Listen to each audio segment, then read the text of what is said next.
कभी कभी ऐसा वक्त आता है जब इंसान रोता है, टूटा हुआ होता है और उसे लगता है कि भगवान नाम की कोई चीज़ ही नहीं।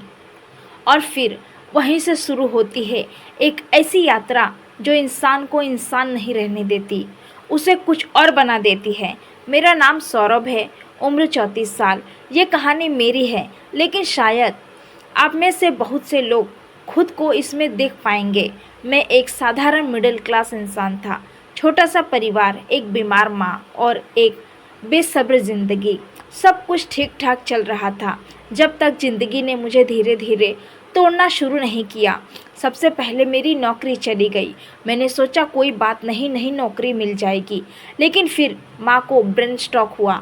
अस्पताल के चक्कर, दवाइयों का खर्चा, डॉक्टर की फीस और फिर धीरे धीरे घर के बर्तन बिकने लगे। मैं सुबह उठता था और सोचता था क्या आज कुछ अच्छा होगा, पर फिर कुछ नहीं होता था, बस और बुरा। मैं रोज़ भगवान से प्रार्थना करता था, हे भोलेनाथ एक मौका तो दो, बस ठीक कर दूंगा। हे नारायण माँ ठीक हो जाए बस। मैं कुछ और नहीं मांगूंगा, पर माँ और बीमारी होती गई। रिश्तेदारों ने मुंह मोड़ लिया, दोस्तों ने कॉल उठाना बंद कर दिया और फिर एक दिन मैं मंदिर गया। वो मंदिर जहाँ मैं बचपन में जाता था, जहाँ मैंने पहली बार भगवान को बापू कहा था, जहाँ मैंने हर छोटी छोटी चीज़ के लिए धन्यवाद दिया था। पर उस दिन मैंने वहाँ खड़े होकर भगवान को गालियाँ दी। मैंने मूर्ति के सामने खड़े होकर कहा, अगर तू है तो क्यों नहीं कुछ करता?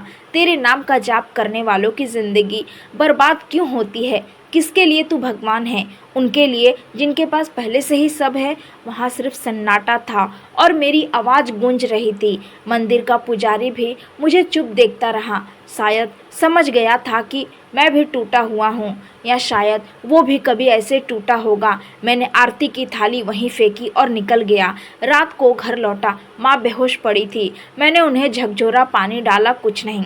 एम्बुलेंस बुलाई, हॉस्पिटल लेकर गया। डॉक्टर ने कहा हमें कुछ समझ नहीं आ रहा है, अभी आईसीयू में है, पर 24 घंटे बहुत क्रिटिकल है। मैं कुर्सी पर बैठा, आंखें बंद की और पहली बार अंदर से कुछ टूटा नहीं, कुछ खाली हो गया था, जैसे कोई भाव ही नहीं बचा हो, न गुस्सा, न डर, न दुख, बस एक शून्यता। उसी रात हॉस्पिटल के बगल वाली सड़क पर मैं बैठा था।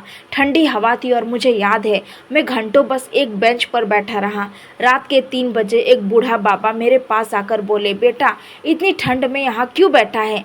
मैंने बिना देखे कहा, भगवान मर गए हैं। वो हंसे, ऐसी हंसी जो ना मजाक लग रही थी ना व्यंग, बल्कि भीतर तक जा रही थी। उन्होंने कहा, भगवान नहीं मेरे बेटा, तेरे भीतर की उम्मीद मर गई है। वो तू था जो हारा, वो तो आज भी है तेरे ही अंदर, लेकिन तूने उससे मुंह मोड़ लिया। वो तब भी खामोश था जब तू उसे कोस रहा था, वो तब भी तेरे साथ था जब तू खुद से दूर हो गया। मैंने धीरे से कहा, तो फिर क्यों नहीं किया उसने कुछ? बाबा बोले, कभी कभी भगवान भी चाहता है कि तू खुद को पहचाने, तू उसके पास दौड़े नहीं, बल्कि खुद से मिलने की कोशिश करे, क्योंकि असली मंदिर तेरे अंदर है बेटा। मैं कुछ नहीं बोल पाया। वो बाबा धीरे धीरे चले गए और मैं पहली बार खुद से मिला। अगले दिन डॉक्टर ने बुलाया, कहा माँ को होश आ गया है, हालत अभी नाजुक थी। लेकिन ये चमत्कार है, चमत्कार। उस रात कुछ हुआ था। उस रात मैंने भगवान को नहीं पुकारा था, मैंने खुद को पुकारा था, और शायद वही भगवान था। मैंने माँ का इलाज शुरू किया और एक पुरानी पहचान ने कॉल किया, भाई मेरी कंपनी में एक ज़रूरी जगह खाली है, तुरंत ज्वाइन कर सकता है क्या? मैंने कहा हाँ कर लूँगा। न नई डिग्री थी, न रेफरेंस, पर जॉब मिल गई। सैलरी थोड़ी थी पर इज्जत थी। धीरे धीरे मैंने कर्ज चुकाया, माँ ठीक हो गई और अब मैं हर हफ्ते मंदिर जाता हूँ। मगर अब मैं वहाँ चिल्लाने नहीं जाता, अब मैं वहाँ बैठता हूँ और चुपचाप खुद को सुनता हूँ। आपको पता है भगवान हमें तब भी सुनते हैं जब हम उन्हें कोसते हैं, पर वो जवाब तब देते हैं जब हम खुद को सुनने लगते हैं। सत्य वही है जो भीतर है, मंदिर बाहर नहीं है, आत्मा में है। अगर ये कहानी आपको दिल को छू गई हो तो लाइक करें, शेयर करें और ऐसी ही कहानियों के लिए सब्सक्राइब ज़रूर करें। Thanks for watching.